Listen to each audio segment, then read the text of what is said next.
Bueno, ahí andamos. Hace mucho que no hacemos uno de estos, así que va a ser como reconectarnos con el formato y reconectarnos con la cuestión podcastera. Bueno, por suerte tenemos ahí alguna y otra personita. Unos saludos acá.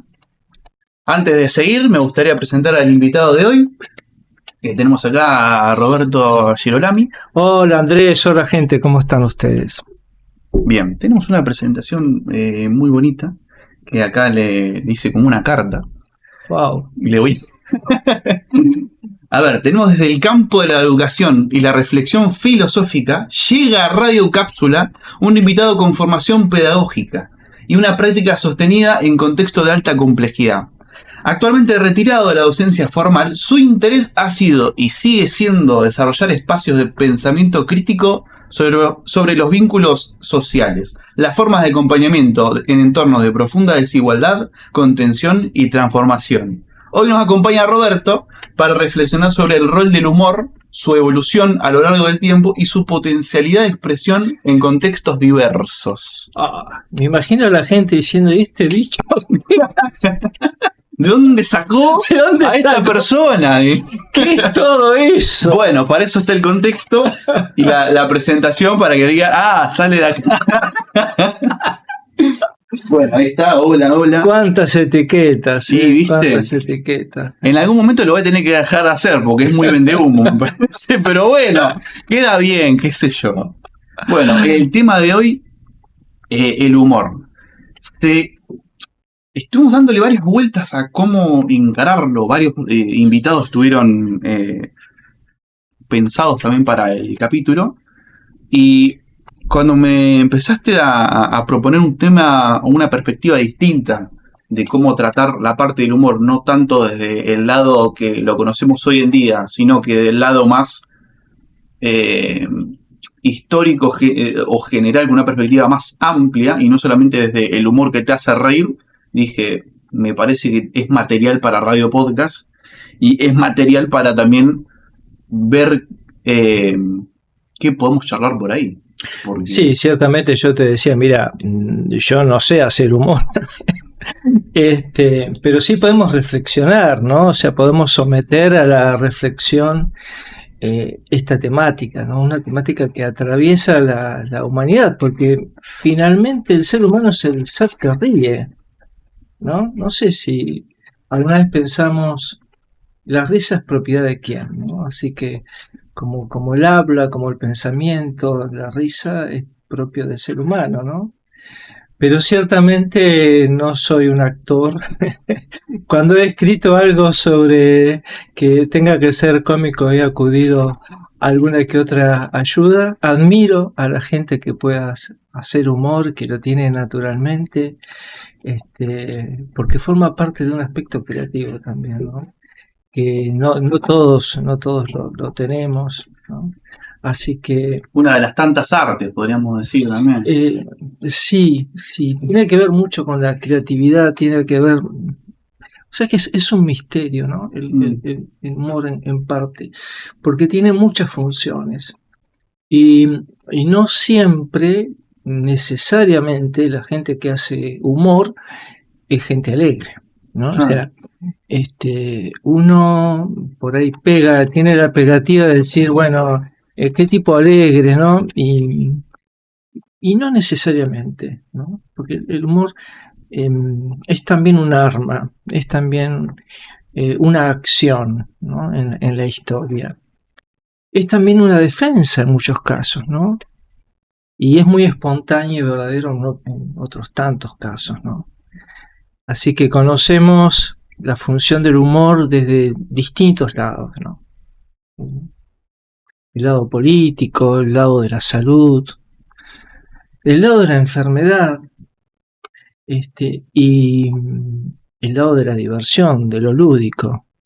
Claro, tenemos todas esas facetas porque es como una herramienta social que se utiliza de varias formas y en varios medios. Eso también veníamos charlando de si incluir y indagar en eso o no, pero está un poco eso, que es una herramienta, ahí te dejo el matecito, que yo no me imagino, por ejemplo, una relación de amistad o de cualquier relación que vos tengas que ver voluntariamente, ¿no? Porque la relación que tengas con tu jefe no necesariamente tiene que haber humor en esa relación.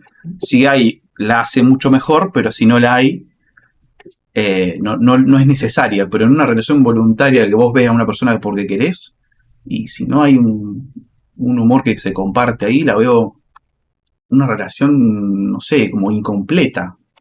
Claro. Por lo menos. Claro. No sé, alguna tipo de humor, cualquiera de los tipos, tiene que haber, tiene que existir en esa interacción. Te tenés que reír de algo en la vida, porque si no, ¿qué sí, vos fíjate que qué importante que es el humor, que situaciones a veces serias, ¿no? Que yo por ejemplo, las he tenido, ¿no? O sea, he ido alguna vez a algún médico y con cara de preocupación y te mira, ¿no? Y yo, y bueno, y esto vamos a hacer, vamos a ver qué podemos. Y uno te sale del consultorio, pero mal, ¿no? O sea, sale preocupado. Entonces decidís cambiar de médico, ¿no? Vas a otro y el tipo se ríe, entonces, pero no, hombre, esto es de tal y cual manera, pero anda, tomate un champán, ¿no? Me ha pasado, ¿no? Y uno sale completamente diferente, ¿no? O sea, el tono incluso, aunque no necesariamente sea el chiste, ¿no? Pero el tono desprejuiciado, tranquilo, calmo, optimista, ¿no? Es capaz de cambiar día y noche totalmente, ¿no? Aún la situación más difícil, ¿no? Claro, esa interacción que te cambie el ánimo, Tiene que mucho, no sea todo tan terrible. Claro, tiene mucho de resiliencia, ¿no?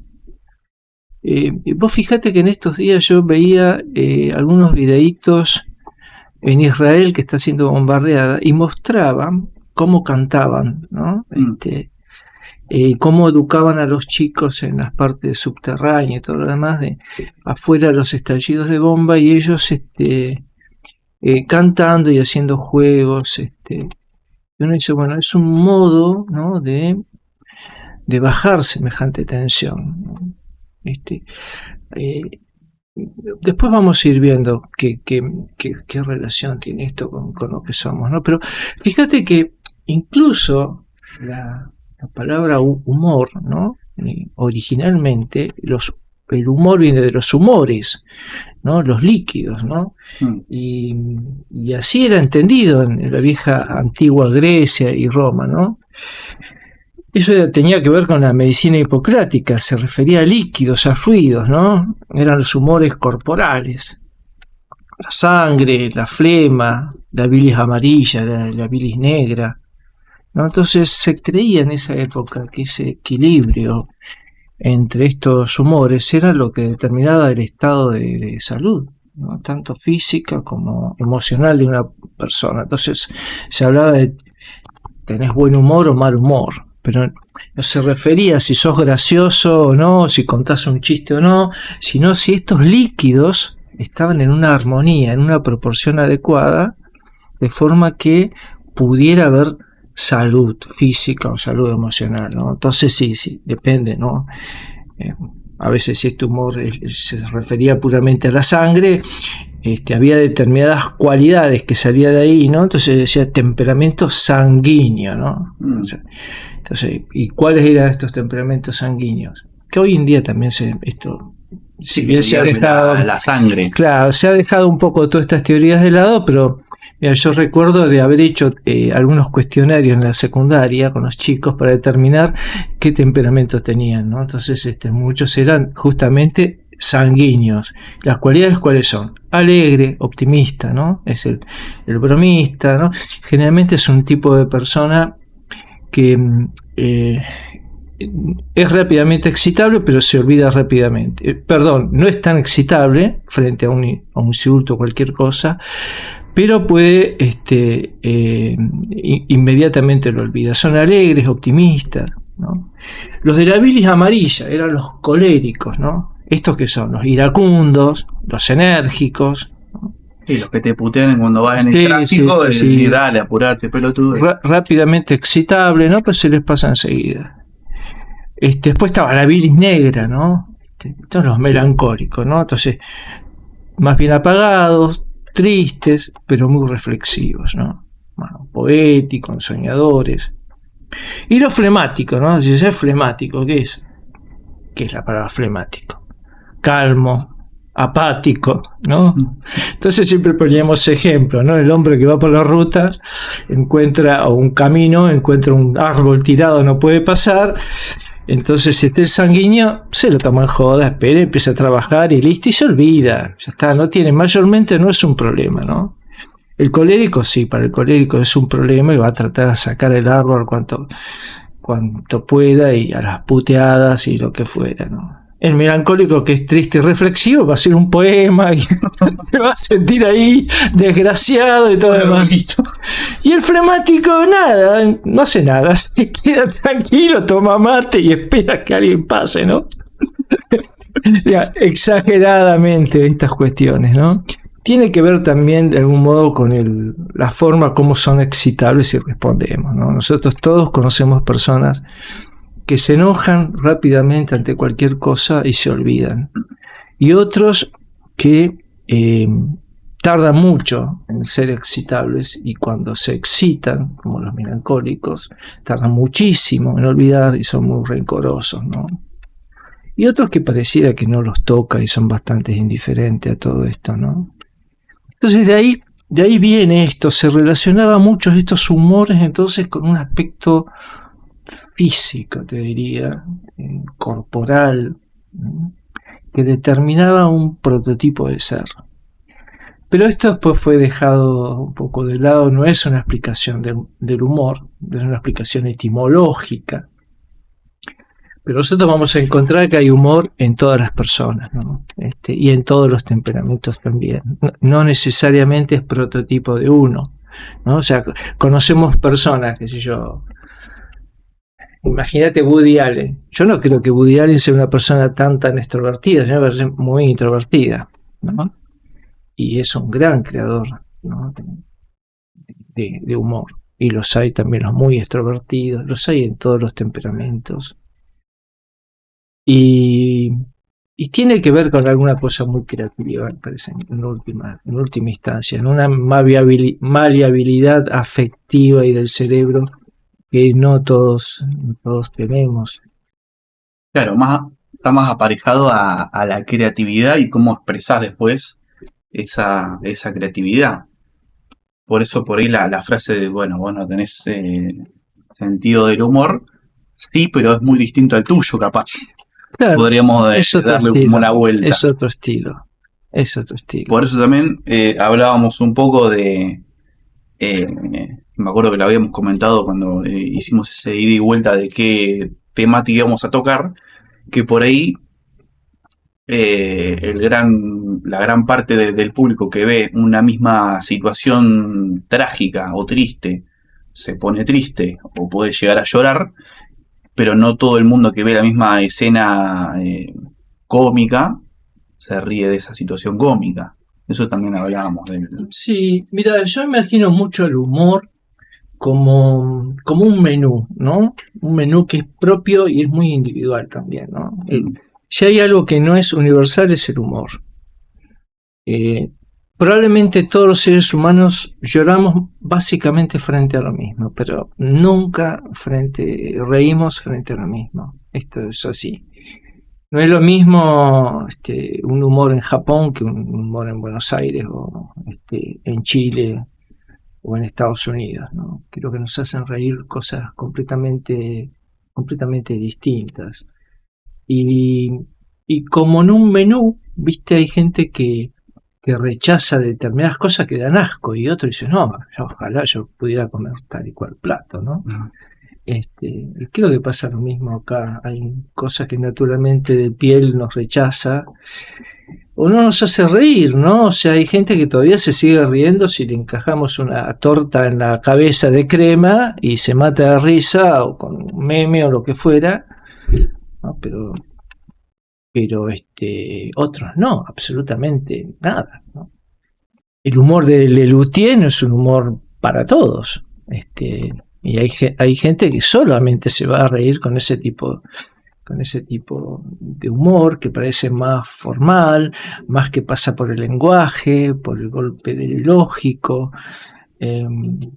y otros son más corporales. Fíjate que hay humor que solamente tiene que ver con tu cara, con una mosqueta, una mueca. Tu reacción a una situación. Claro, ¿no? ¿Cuántos actores hay que han hecho reír solo por la cara, por la expresión de las caras? Se me ocurre un nombre bastante famoso, que ni siquiera es el nombre del actor, sino que hizo varias películas con ese personaje, que es Mr. Bean. No habla toda la película, pero con el tipo, con la corporalidad que tiene, te hace... Exactamente. Bueno, ahí tenemos un humor de corporalidad, ¿no? Que es bastante, si querés, más amplio que lo individual, ¿no? Parece que funcionaría más como más universal todavía, ¿no? Que es el no hablar y someterse a piruetas y a situaciones que parecen contradictorias, ¿no? Claro, porque ahí no tenés la barrera del lenguaje también. Claro. Ese también es un gran problema, porque el lenguaje también te da un cierto contexto que si no estás dentro de ese contexto, el chiste por ahí no te hace, o no lo entendés, sí, o no te hace gracia porque no estás metido en ese contexto. Yo he escuchado algunos chistes, ¿viste? Cuando dan los premios en las películas, sí, que hacen los actores en Hollywood, y se ríen todo el mundo, y yo me quedo pensando, ¿dónde está el chiste, no? Porque es de un contexto. Solamente si tenés ese patrón podés comprenderlo, ¿no? Esto no pasaba en el cine mudo con Charles Chaplin, ¿no? O El Gordo y el Flaco, ¿no? O sea, te das cuenta que tiene patrones que son entendibles por todos prácticamente, ¿no? Porque tiene que ver con el cuerpo, ¿no? Bueno, saltamos un poquito la introducción, pero esto es lo que me gustaba o quería que pase, que nos vayamos un poquito por lo que nace en el momento y no tanto por la estructurita que tenemos armada. Ahí explicamos un poquito la historia de dónde viene la palabra humor, que no está originalmente relacionada a que algo te haga reír o no, o que tengas un buen humor de mañana o que te despertaste con el pie izquierdo, sino que lleva por el lado más salud, más médico, más salud, porque médico no creo que por ahí algo. Tiene que ver con los líquidos, ¿no? Los líquidos internos, de acuerdo a la proporción y color que tenían, determinaban un tipo de emparejamiento, ¿no? Que los hacía que estemos bien o estemos mal. Esta era la explicación más antigua, ¿no? Y ahora evolucionó que cuando hablamos de humor, en la actualidad, es una forma de comunicación, una herramienta de distensión, una herramienta social. Porque puede ser las dos. Puede ser una herramienta que te genera ese divertimento, que a la vez esté diciendo algo distinto, se esté manifestando sobre alguna cuestión en concreto. Se usa bastante, o se usó bastante, sobre todo el periodismo ha usado el humor para manifestarse sobre gobiernos que no los dejaban decir sus ideas con libertad y lo hacían a través del humor, como para que le llegue a la gente, o a través de la música.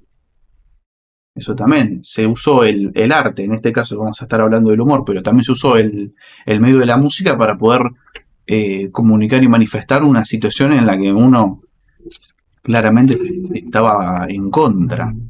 Me acuerdo las viñetas de los periódicos en la época militar, se me ocurre ese ejemplo, pero también no solo de manifestación para protestar, para decir no, esto no me parece bien, sino para aguantar una mala situación.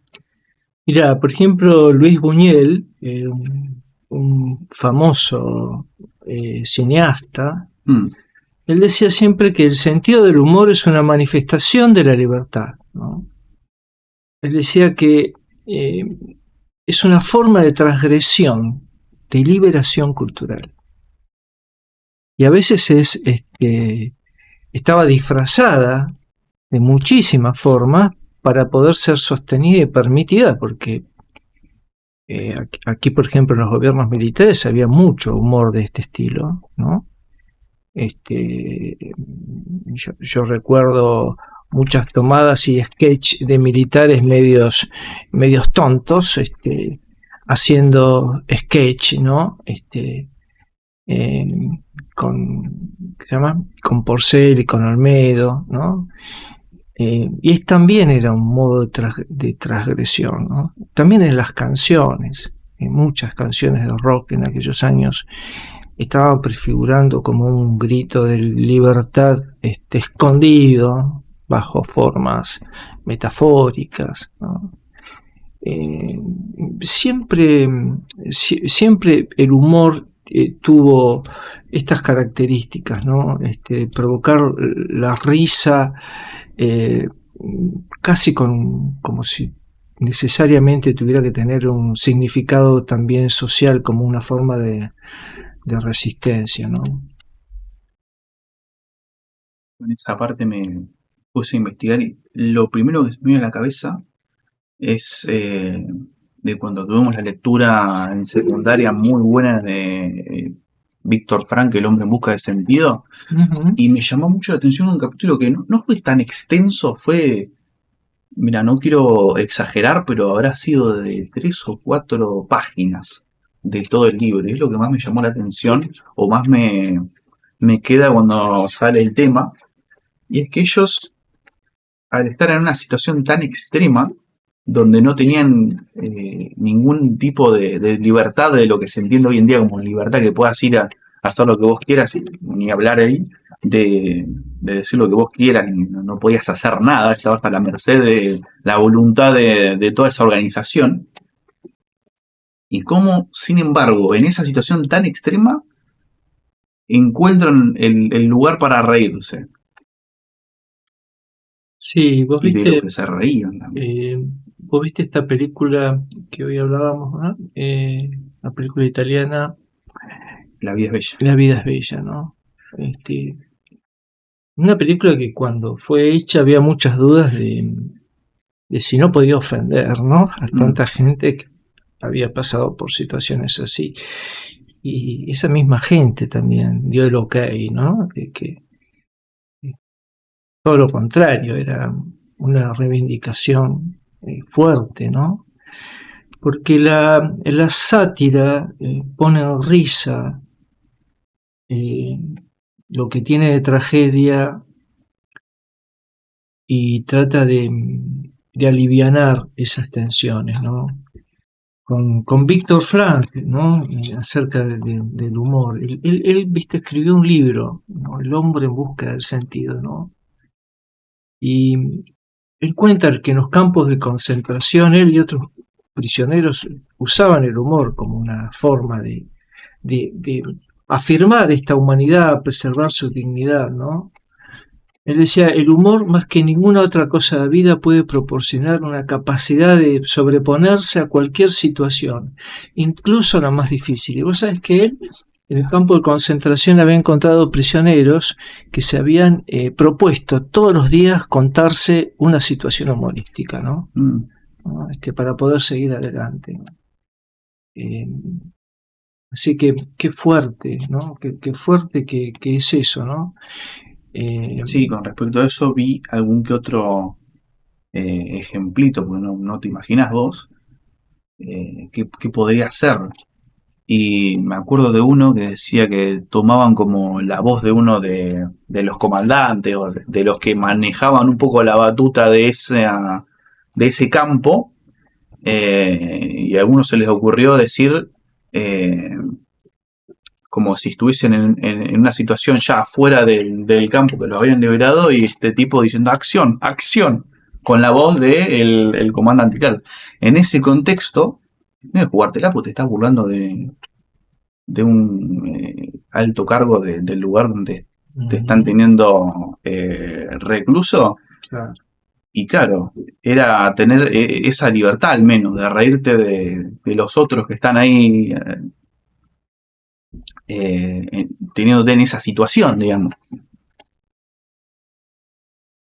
Exacto. En la película esta, La vida es bella, ciertamente es fabuloso, ¿no? Lo que este padre hace para divertir a su hijo en ese contexto, ¿no? Víctor Frank también, viste, en el campo de concentración, después de toda su experiencia, él se dedica justamente a crear este método, ¿no? De cómo él observa, ¿no? Aquellos que han encontrado un sentido, un propósito en su vida, salieron más fácilmente de la situación de dolor y de trauma, ¿no?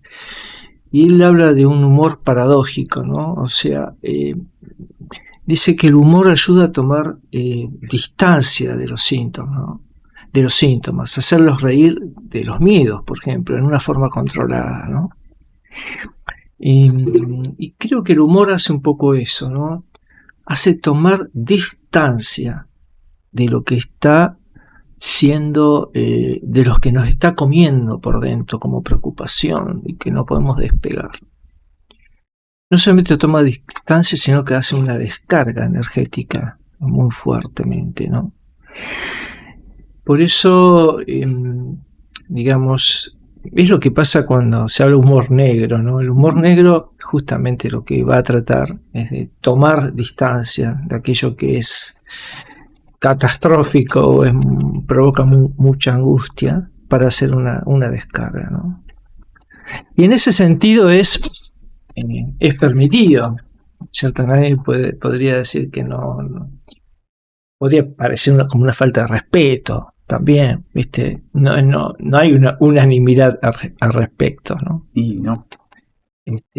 O sea, ¿viste? Pasa el chiste en los velatorios, ¿no? O sea, que es bastante conocido, pero es como una descarga, ¿no? Me han dicho, pasa mucho también en los ambientes médicos, ¿no? Gente que está todos los días con alta tensión.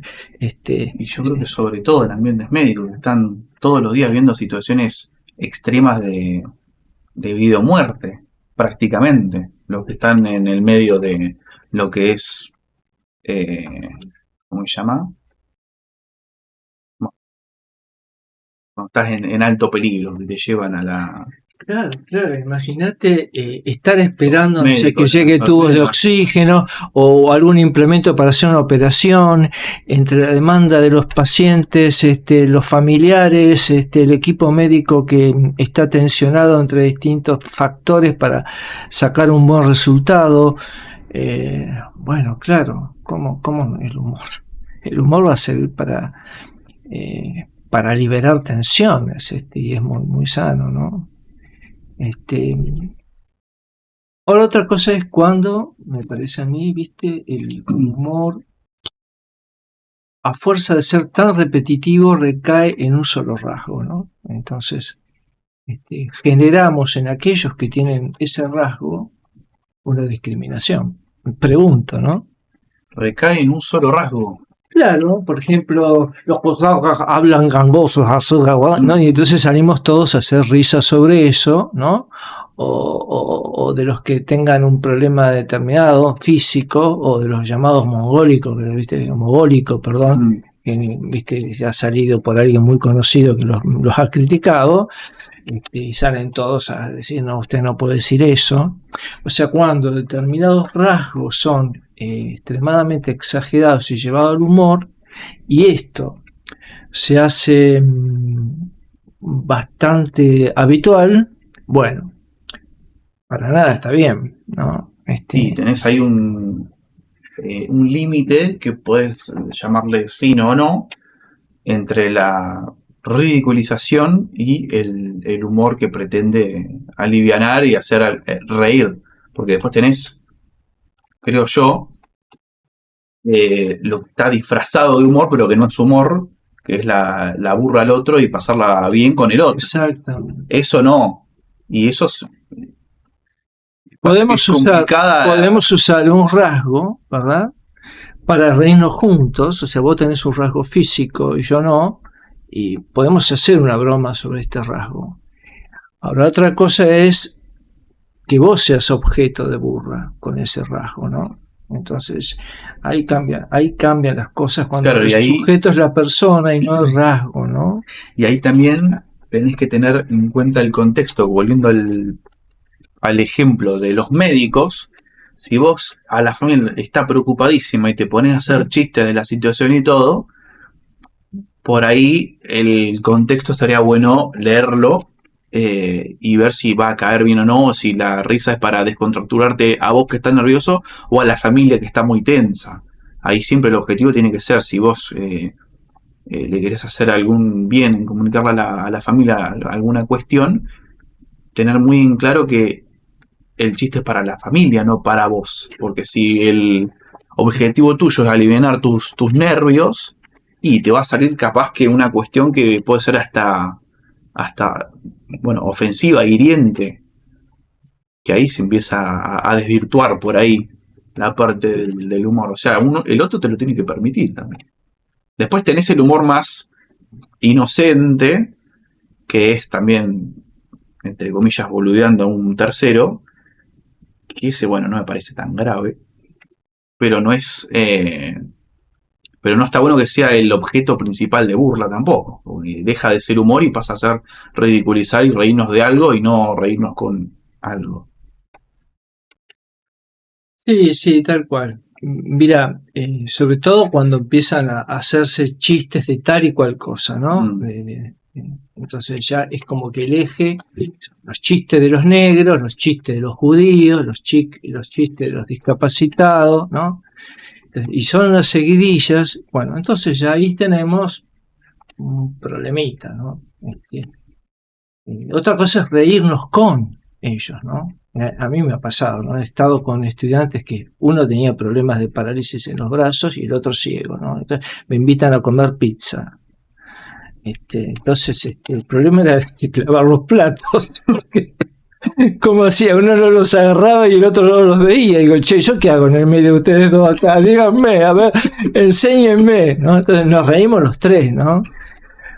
Estábamos riendo de cómo arreglar un tema como lavar los platos entre tres, que había dificultad entre el dueño de la casa, el que había hecho la pizza, yo que era el invitado, ¿no? Y otra cosa es del otro, ¿no? Creo que eso varía, ¿no? Y ahí tenemos un problema, ¿no? Y bueno, ha cambiado esto también en distintas épocas, ¿no? Ahora tenemos un humor distinto de hace algunos años atrás, de los años 80, 90.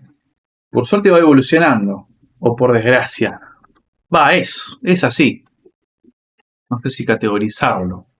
Va cambiando con el tiempo dependiendo también de cómo se va formando la cultura, la sociedad. Claro, el tema cultural tiene mucho que ver, ¿no? Cómo se interpreta las cuestiones humorísticas, o sea, lo que puede ser lo ilógico, lo inesperado en un determinado contexto, pero ese contexto tiene una ideología cultural, ¿no? Entonces, qué sé yo, las películas del Gordo y el Porcel con las chicas tenía un contexto ideológico, cultural, que probablemente no sea el mismo que ahora, ¿no? Entonces, como muchos con razón dicen, esas películas no se podrían hacer hoy en día. Es más, yo creo que a nadie se le ocurriría hacer, ¿no? Es que no tiene sentido de ser hoy en día, porque hay público todavía con ese humor, pero es muy escaso y no tendría sentido. Evolucionó bastante el humor. Hoy en día se hacen... No, se ve también, si seguimos en el cine argentino, en la parte de comedia, se tiró para otro lado completamente. Se tiró de la parte de los militares, del gordo y el flaco, a más la parte de, no sé, se me ocurre un Peretti divorciándose de la novia, y más algo comedia romántica o también comedia, pero con otros agregados, ¿viste? No tanto esa acción y tan físico, sino más por la parte trágica de lo que le pasa al personaje. Por las acciones y no por los sujetos, ¿no? Por ejemplo, claro, antes era cagado por un elefante este tipo, pobre tipo, y se lo toma así, y no, es muy divertido lo que le pasa y cómo se lo toma, ¿viste? Como que, uy, la puta que lo parió, ahora qué más me va a pasar, ¿viste? Va más por ahí el humor de hoy en día del cine argentino y evolucionó para ese lado.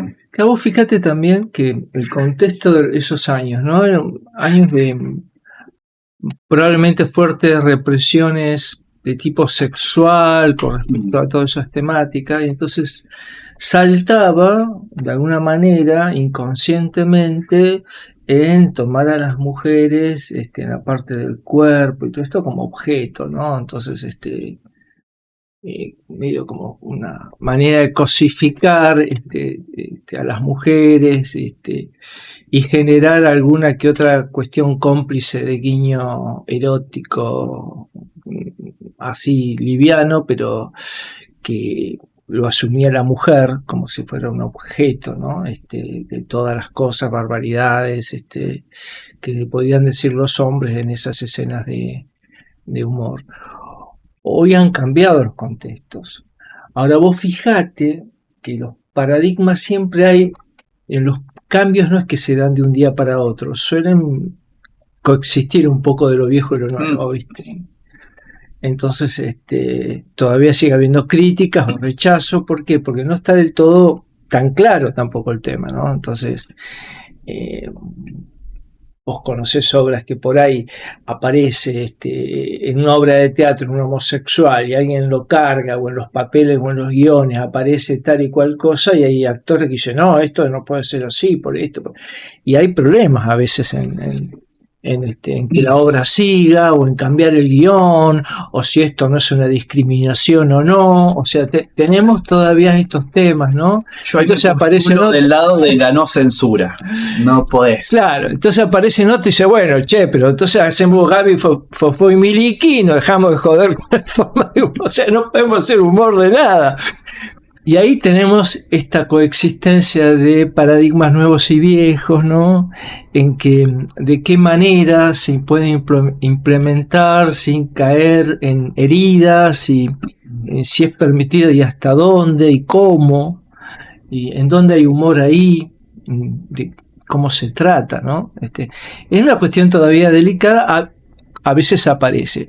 Pero yo creo que ya se eliminó, no está esta idea tan cosificadora, ya hay cosas que están muy claras. Ahora en lo fino todavía hay mucho detalle para ver, ¿no?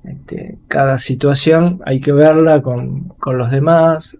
No, y encima en ese ejemplo que das de la obra de teatro, de la película, que si pones un personaje estereotipadamente gay, ¿no? Capaz que a la persona que decís, che, no, le puedo ofender a esta persona, o la verdad que es una ofensa para una persona homosexual, es al que menos le interesa o al que menos le ofende. Se lo toma capaz hasta con liviandad o no, porque el problema para mí ahí es el que hace de papel de defensor del otro, ¿viste?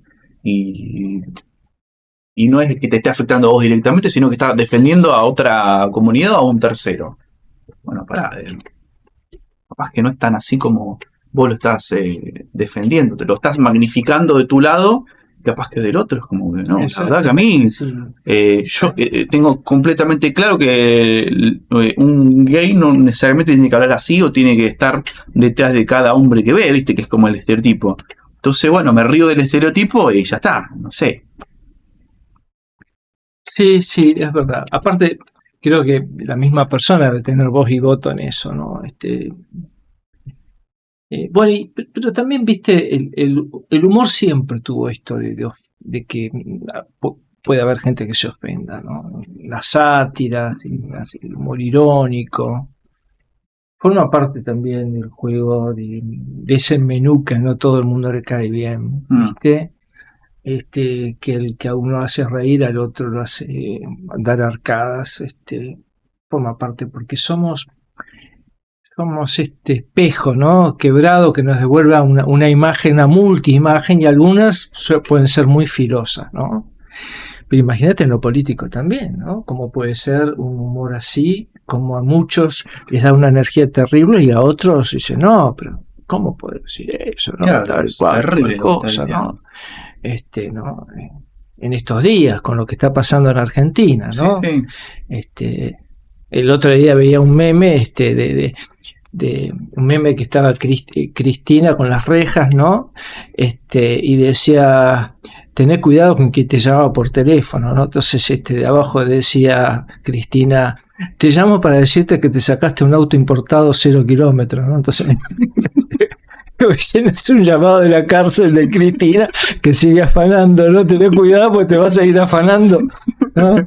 Y esto, digamos, a muchos puede hacer risa y a otros que dicen, fíjate, ¿no? Gorila y qué sé yo de qué y todo lo demás. Yo esa no me subo, ¿cómo vas a hacer humor de esto? Es re serio el tema. Claro. Fíjate, joder. Entonces, viste, se llama humor de tribu, ¿no? O sea, en medio para decir, bueno, mira, nosotros pertenecemos a esto y no te podés reír de esto. No te podés reír. O sea, y vamos a hacer de esto un arma política y la vamos a enterrar hasta fondo porque esta es nuestra, ¿no?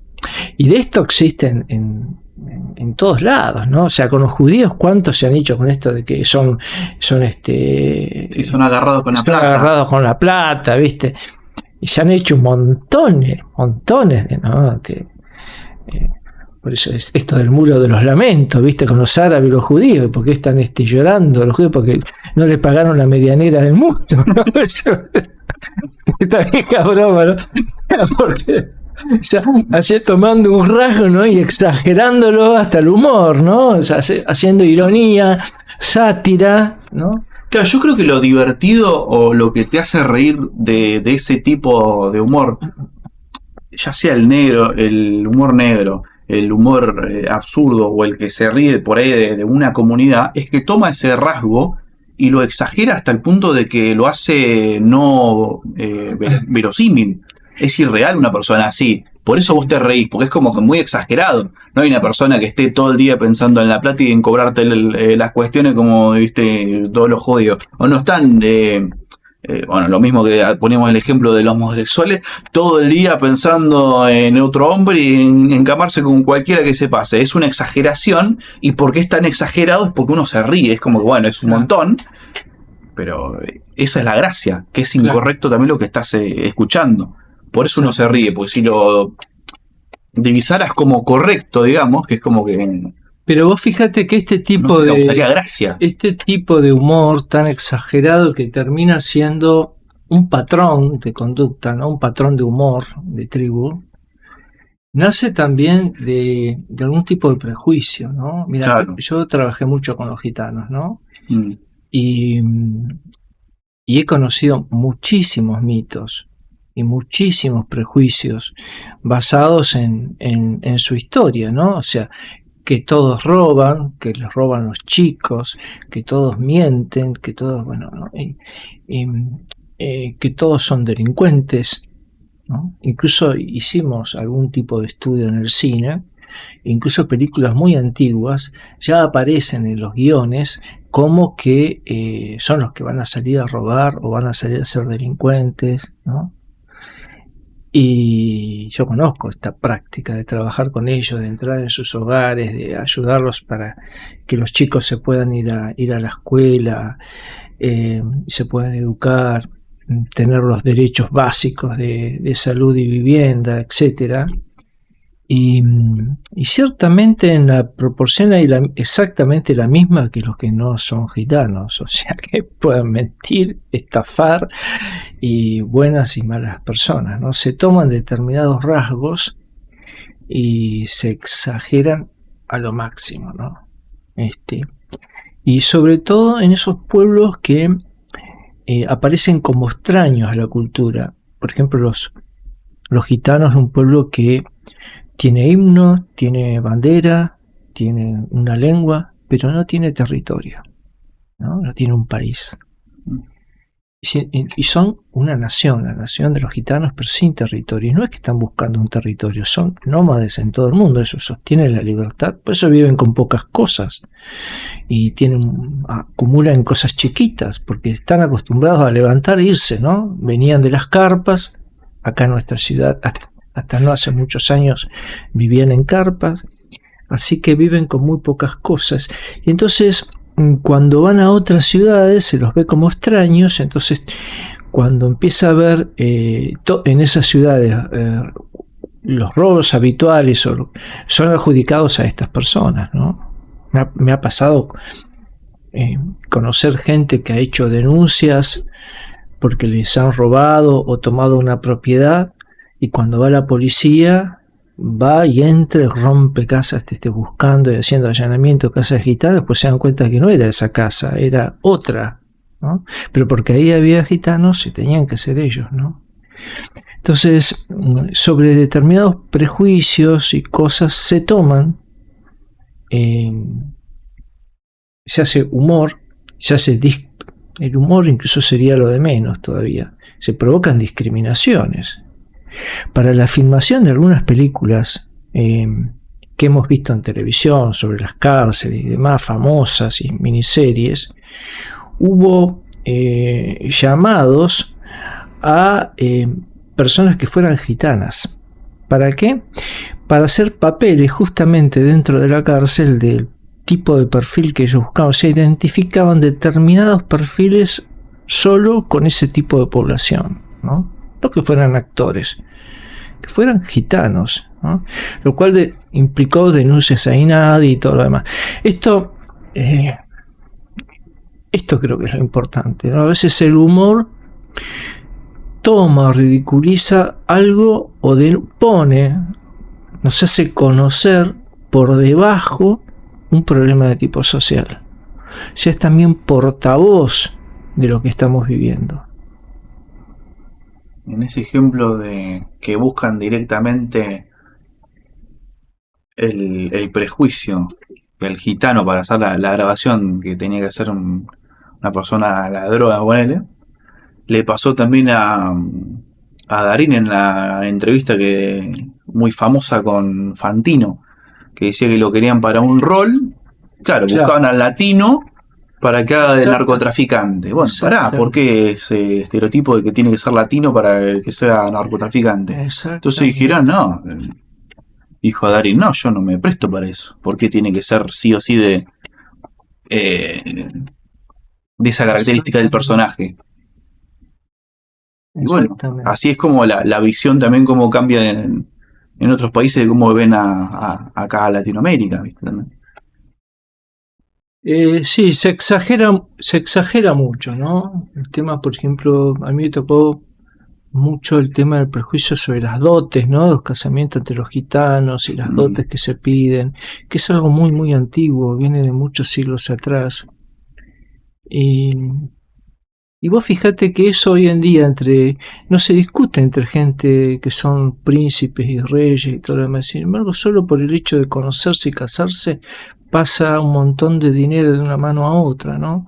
Entonces, cuando una familia, como por ejemplo son actualmente los gitanos, pide una dote, de casamiento para garantizar que si la mujer se separan, tiene donde poder vivir, y esto lo hace anticipadamente, incluso antes del casamiento, como regalos, la familia regalan estas dotes, esto es visto como una compraventa, ¿no?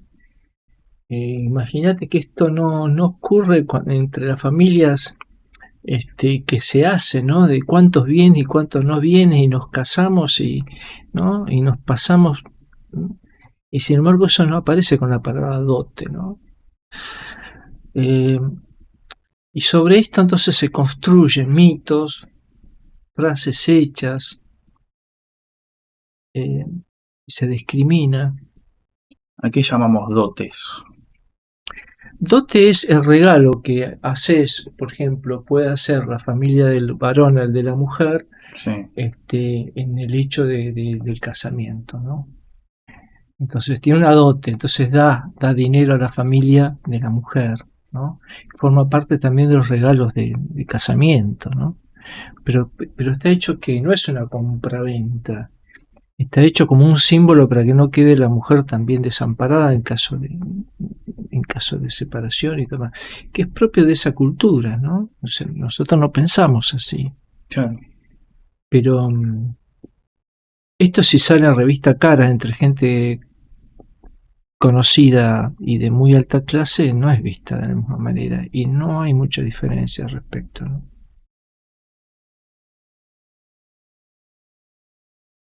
Bueno, vamos a una pequeña pausita para renovar el mate.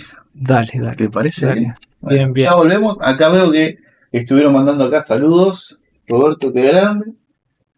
¿Cómo anda la banda? Hola. Bueno, volvemos en un ratito. Bien. A ver, ahí estamos de vuelta. Ah, perdón, que subió. Hay que tomar mate. No te compartí el mate Esto no antes de funciona sin arrancar. mate. La mateína Viste que uno eleva el humor. se le seca la garganta de tanto hablar y necesita, ¿viste? Eso es verdad, ¿eh? Uno arranca el día cuando ya está acostumbrado a tomar mate a la mañana. Y me sube, Entonces te unos hace subir, mates. te da mucha energía, ¿viste? Te sube no sé si el cortisol o qué, pero realmente yo lo siento, ¿eh? Pues hace lo mismo el café, ¿no? Yo particularmente no tomo, pero café, pero el mate sí, Sí, te hace arrancar de sí, sí. Y uno ha cambiado de hierbas, ha ido a las que tienen más hierba y son más suaves y todo lo demás, porque si no sería imposible aguantarlo el estómago, ¿no? Son litros. Incluso de noche, que no lo aconsejo porque No, mirá, yo acá se toma a toda hora y de cualquier marca. Así que en unos años te cuento cómo me fue. yo he hecho Marca eso primer precio. durante muchos años, pero bueno, hoy encontraba en Instagram un médico que se dedica a todas estas cosas y hablaba del mate y en las opiniones abajo aparecía, ¿no? Justo apareció la yerba que yo tomo, muchos la tomaban. Dije, bueno, me alegré, pero dije, dimos con una yerba que tiene tantas hierbas, otras hierbas asociadas que son antiácidas. Entonces permite tomar una cantidad que si uno va a tomar mucho, bueno, no te hace tanto daño, ¿no? Claro, pero por ahí el tema de la yerba, yo en la carrera conocía a muchos que te dicen, no, yo no tomo mate porque me cae mal, me cae muy ácido. Vos lo despolvillás al mate y es súper suave. Cambia Sí, mucho claro. el sabor de Sí. lo fuerte que es. Sí. Es más, hay algunos que demasiado gaucho termo, ¿viste? Que dicen, no, el mate con polvillo, porque si no, no se siente nada. Y claro, el polvillo es lo que le da esa amargura tan fuerte y característica del mate, pero te hace mal en realidad el polvillo. Lo tenés que despolvillar porque si no, si tomas mucho, te justo. Yo siempre lo que hago hoy en día es despolvillar un poco, ponerle y ya lo que sobre de yerba le pongo yerba del paquete. Ya no tengo la paciencia de despolvillarlo, ¿viste? Pongo y le falta, despolvillo más, le vuelvo a poner, ya. Listo, no me hace tanto mal, ¿viste? Y tampoco estoy tomando mate día, tarde y noche. Entonces, ponme un café, ¿viste? ¿No? Bueno, capítulo del mate ahora. Vamos a hablar de las distintas hierbas del mate. Mira, nos quedan unos puntitos, pero por suerte, sin tener que pasar punto por punto, me alegra mucho. Hablamos de todo lo que teníamos ganas de hablar también. Nos quedaron por ahí el punto de el humor o ese pensamiento, esa visión que tenemos de que el que está alegre es porque, o los humoristas son todos alegres o tienen una vida ya feliz y resuelta en sus interiores, pero por ahí no están así, porque tenemos el humor como mecanismo de defensa. Hablábamos algunos ejemplos hoy. Sí, mira, yo puse el ejemplo Robin Williams, ¿no? Claro. Que justamente hizo muy... exactamente, hizo la película de Patch Adams, ¿no? Claro. El famoso médico que trajo el payamédico. A los payamédicos en los hospitales. Acá en Bahía Blanca tenemos mucha gente que se dedica a esto y han hecho escuela y me ha tocado ver la recibida de mucha gente y conozco a alguno de ellos que es maestro en todo esto. Y realmente nace una función fundamental en el campo de la salud, ¿no? Realmente es envidiable lo que tienen estas cualidades, que también es verdad que se aprenden, ¿no? Porque hay escuelas para estas cosas, ¿no? Mira, el humor se sabe que reduce el cortisol, que es la hormona del estrés, y estimula las endorfinas, justamente eso que nos da placer, alegría, energía, que es lo que segregamos cuando escuchamos música, cuando nos sentimos satisfechos, cuando corremos, cuando tenemos placer incluso por una tarea terminada, por algo que decimos, qué bueno, ¿no? Que esta me salió bien. Claro, son las hormonas esas más de la felicidad y no tanto de la alegría. A mí me gusta hacer esa diferenciación que también la hace el autor Stanislav Bajraj, que por ahí tenés la hormona de la alegría o la que se excita, que es la adrenalina, no me acuerdo ahora la otra, la dopamina, que está muy, muy de moda, pero después tenés la otra hormona que se libera cuando haces cuestiones más significativas, por ahí más productivas, si se quiere, para verlo de manera más clara, que es la serotonina. Exacto. Que no es la que te excita la célula, sino que te calma esa. Exacto. Y ahí va el sentimiento de autorrealización, el sentimiento de paz, que es una paz más tranquila, es una felicidad que no lo ves riéndose a carcajadas, es más del orden del ser, parece ser, ¿no? De tener ese sentimiento de pertenencia, de soy eso, ¿no? Eso se identifica en la profundidad de uno, ¿no? Uno es eso, ¿no? Es como que uno por algún momento dice, yo nací para esto, o esto es una nota mía, ¿no? O sea, revela una profundidad de él que es mucho más que el placer, ¿no? El placer siempre es algo material, siempre es algo que está en los sentidos, pero hay una alegría, hay algo más que es del tono espiritual, ¿no? Que es en el fondo es donde está nuestro hogar, ¿no? Pasa que a veces nos confundimos mucho y vamos por caminos que satisfacen la corporalidad, la materialidad nuestra por el lado del placer, y estamos siempre queriendo llegar a una casa que no está en ese ámbito, en un hogar que está un poquito más profundo, ¿no? Y que no necesariamente es más difícil, a veces muy, muy simple. Lo tenemos y lo llevamos siempre todos los días encima nuestro y lo buscamos lejos y está, ¿no? Me hace acordar, mira, algo que me pasó hace poco en el gimnasio, ¿no? Que dejo el auto, hacemos gimnasia con mi mujer, hacemos pilates y salimos y no tenía la llave del auto, ¿no? Entonces buscamos y ya cerraba el gimnasio, estaban todos cerrando, apagando las luces y yo digo, ¿dónde está la llave? Entonces prende las luces, vamos, buscamos, que acá, allá, toda la gente buscando la llave, que está, que no esté, bueno, es que me voy a casa, llévenme y vengo con otra llave. Y a alguien se le ocurre, dice, che, ¿pero vos revisaste bien tu ropa? No, sí. ¿Y el auto está cerrado? Sí, sí. Y revisa y dice, mira, tenés el dobladillo, tenés algo en el dobladillo del buzo, del pantalón del... Y claro, tenía un agujero en el bolsillo, se había deslizado por un doble forro, ¿viste? Porque en invierno tiene una doble tela. Entonces estaba en el fondo, ¿no? Y ahí estaba la llave, ¿no? Entonces, sí, la tenía en los tobillos la llave. Claro, tenía la llave en los tobillos. Estuviste siempre buscando la llave y la tenías encima, ¿no? Sí, debe ser como la felicidad, ¿no? La tiene encima, ¿no? La busca lejos, la busca en el gimnasio, bajo las camillas, en todos lados, y la tenías encima, ¿no? Creo que humorísticamente también pasa lo mismo con estas cosas. Viste que uno inesperadamente puede llegar a ser muy gracioso sin quererlo, ¿viste? Sí. Y es como, uy, claro, por la desgracia de uno y cómo se lo toma, y el otro dice como, bueno, pará, pero ¿Vos viste que hay gente que tiene un sexto sentido para encontrar a todas estas cosas un elemento que no encaja, que es ilógico de esa misma situación y te hace estallar de risa, ¿viste? La risa un poco es el estornudo del cerebro, ¿viste? O sea, si no lo comprende, entonces estalla, libera algo que le provoca satisfacción, ¿no? Y creo que por eso, bueno, mejora mucho la inmunidad, ¿no? Según las investigaciones que se han hecho. Y también, bueno, ayuda en los procesos de dolor crónico. De hecho,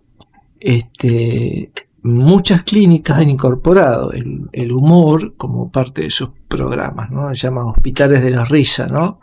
O la risoterapia, ¿no? Esto es bastante conocido. Yo hace un tiempo tuve ganas de hacer uno de esos talleres, incluso llevarlos a la universidad, Bueno, no pude en ese momento hacerlo, pero me hubiera gustado, fue una de las cosas pendientes, de traer gente y poder hacer eso. Creo que es sensacional, es muy muy bueno poderlo hacer. Ojalá encuentre gente que haga eso, sería muy lindo organizar algo por ese lado realmente. En los hospitales la risoterapia y los cloud de hospital, como la organización de payamédicos, va a demostrar cómo el humor puede aliviar el dolor, reduce el estrés prequirúrgico y humaniza el trato con los médicos. En la salud mental, los pacientes con depresión o ansiedad a menudo se benefician muchísimo de ejercicios que incluyen estos juegos de roles, chistes, exploración del absurdo. ¿Qué es lo que hace? Rompen ese bucle de pensamientos negativos y generan un nosotros tan importante en el campo de la salud, de la soledad, de la pertenencia. ¿Sabes? Hoy se vive una epidemia de soledad impresionante, a pesar de, mira, estamos rodeados de productos tecnológicos, pero cuando conversás y conocés gente que sufre algún dolor de pérdida, de vínculo, vos ves la profunda soledad que los alberga, nos alberga. Porque finalmente la risa, cuando es compartida y participa el cuerpo con el cuerpo del otro, hay una especie de dibujo del sentido de la vida y por qué estamos juntos. Y eso es fundamental.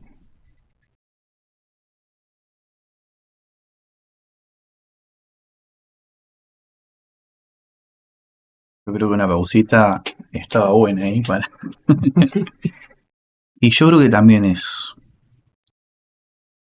muy como decís vos, que esa risa te hace sentir que perteneces, y no solo que perteneces, sino que no estás sufriendo solo, porque por ahí uno se ve eh, tan cegado por la situación y tan metido en lo que está pasándole a uno mismo, que no se da cuenta que hay otras personas que por ahí están, no sé si pasando lo mismo, pero que te pueden llegar a empatizar con ellos, y que no es necesariamente tenés que estar en ese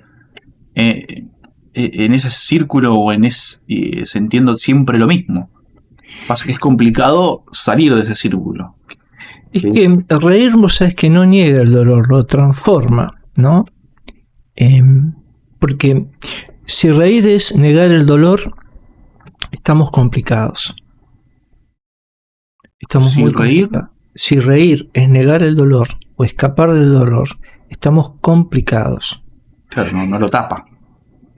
Claro, porque eso sigue subsistiendo, como en estos casos que hemos hablado de Robin Williams, otros actores acá en Argentina hubo varios que llegaron a decisiones terribles con sus propias vidas y eran grandes cómicos. Y eso entonces, ese disfraz que existe sobre esos dramas individuales, no terminan de sanarse, de fluir, ¿no? Sino que es como una posición frente al otro para que el otro no le pase lo que le pasó a uno, pero está exageradamente disfrazado y tapado, ¿no? Entonces en esos casos no sirve. Por eso muchas veces el humor ha sido campo del psicoanálisis, ¿no? La risa, los equívocos, denotan mucho del inconsciente, ¿no? Pero por otro lado, cuando uno capta eso que le está pasando a uno, su propio drama, dice, bueno, esto es mi drama, ¿no? Pero lo voy a abrir ante la luz del sol, no taparlo, sino, ¿para qué? Para aceptarlo. ¿Y cómo lo puedo aceptar? Y exagerándolo. Entonces una situación de niño, de cosas, lo exagera tanto que todo el mundo exagera lo suyo y todos terminan riéndose de sus propias exageraciones. ¿Y qué han hecho? Han sacado a la luz algo que le daba temor, vergüenza decirlo, ponerlo en palabras. Entonces esto es altamente humano. Reír es una nota humana, creativa, liberadora. Y si es en comunidad, fabuloso. ¿Qué más? Encontrar que uno puede entonces bendecir ese dolor, porque ha servido para crecer, ha servido para conocer. ¿Cuánta gente, por ejemplo, frente al dolor ha dicho, ¿cómo me enseñó? ¿No?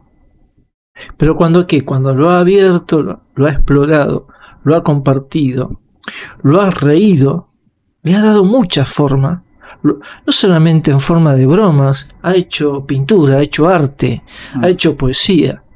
¿No? Y muchas veces eso tiene sombras, pero ya son sombras, sombra, luz, ¿qué es? En el presente de esa persona. Ha logrado tocar dimensiones de su propio ser que hubieran sido inaccesibles a veces sin esos dolores. Pero hay que hacer un trabajo. Y cuanto es compartido, no en solitario, bueno, muchísimo mejor.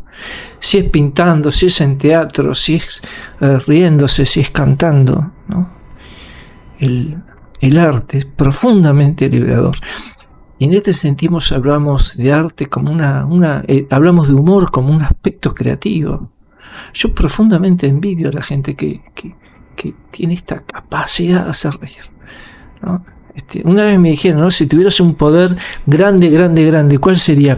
Y yo me acuerdo en ese momento y dije, la capacidad de honestamente hacer reír, ¿no? Y llevar cualquier cosa, ¿no?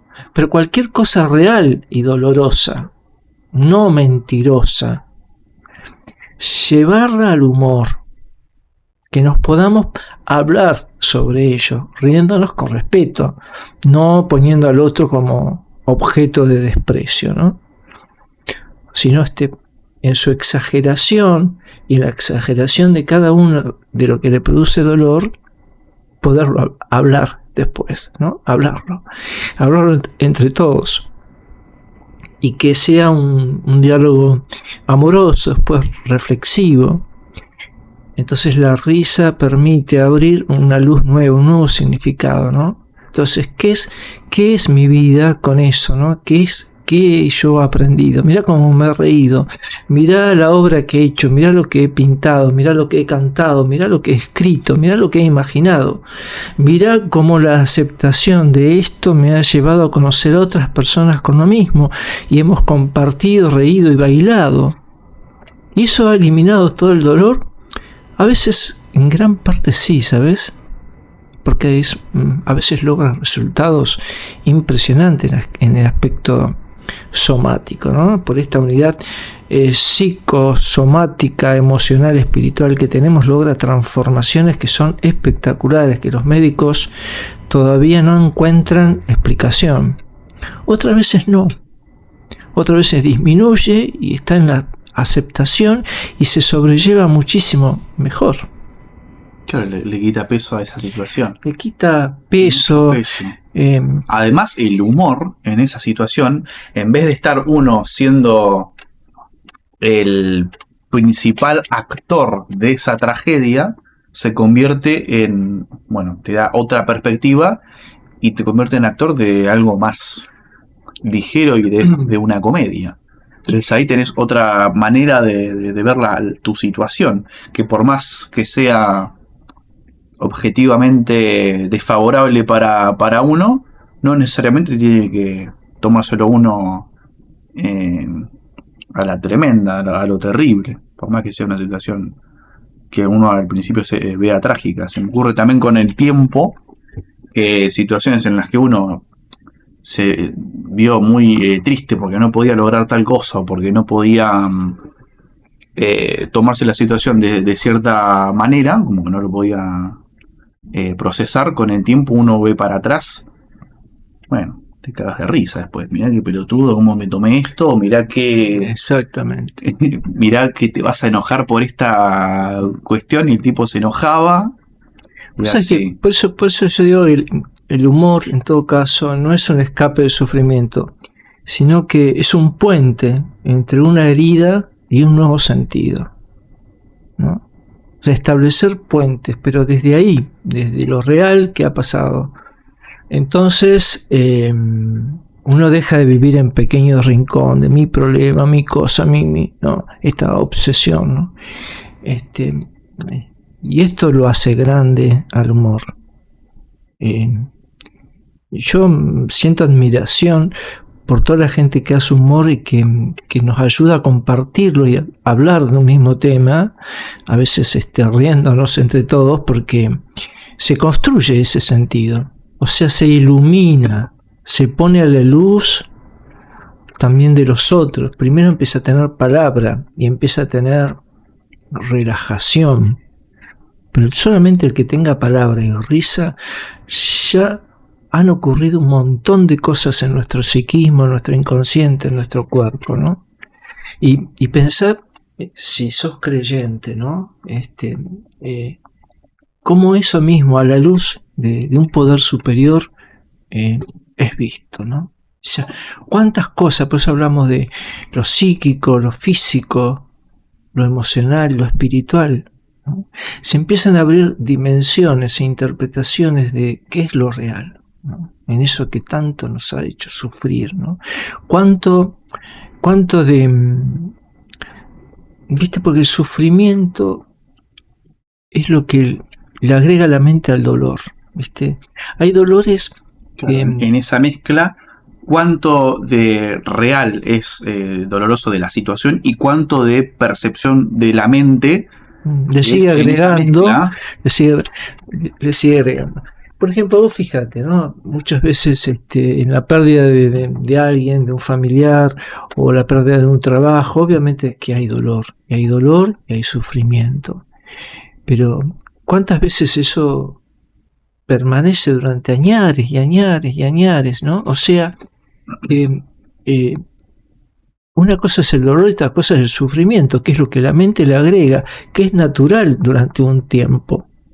Pero hay gente que lo tiene toda la vida, ¿no? Y no puede liberarse de esas cadenas, ¿no? Y cuán necesario es dar, ¿no? Entregarlo, deshacerse, perderlo, entregarlo de alguna manera, ¿no? No tener más esa dependencia con eso. Siempre va a haber dolor cuando recordamos, y sí, pero ya no puede haber sufrimiento, ¿no? Uno no puede seguir estando encadenado de la memoria, ¿no? Y si realmente los ha amado, ¿no? Amado esa situación, amado ese trabajo o esas personas o esa situación, bueno, después de un tiempo no puede haber sufrimiento. Tiene que terminar con ello, ¿no? Y en ese proceso el humor entra como puente. Como puente de sentido, ¿no?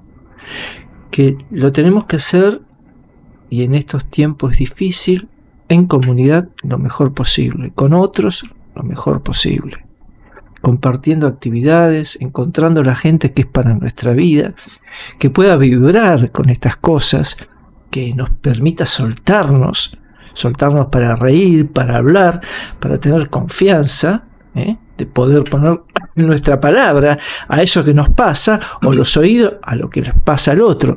Esto no siempre se puede hacer con todos.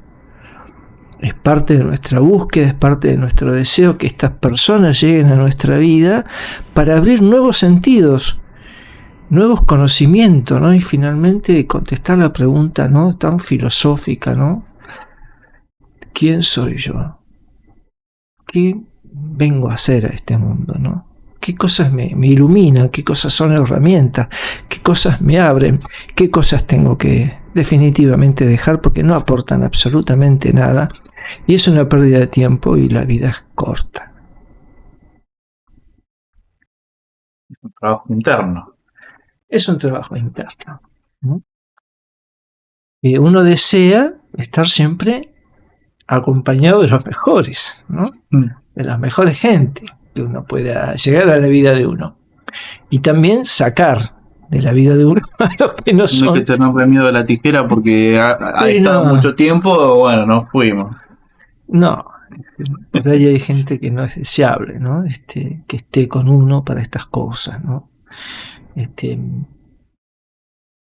Yo creo que hay como círculos, así como los primitivos tenían, viste, círculos, hacían un círculo y adentro de ese círculo se ubicaba y era todo sagrado, ¿no? Y ahí se podían decir todo y contarse todas las cosas, ¿no? Y ese era un proceso de sanación, pero salían de ese círculo de piedra y volvían a la vida común y corriente, ¿no? Esto que pasaba en algunas tribus primitivas, en ese círculo que había sanación, tenemos que encontrarlas nosotros en nuestros propios círculos también, ¿no? Círculos de sanación que pueden ser de muchas maneras diferentes, ¿no? Pero que nos den intimidad, que den herramientas, que nos permita divertirnos, que nos permita ser creativos, que nos permita trabajar juntos, buscarlos, ¿no? Y aceptarlos y bueno, y escapar de lo que no nos hace mucho bien.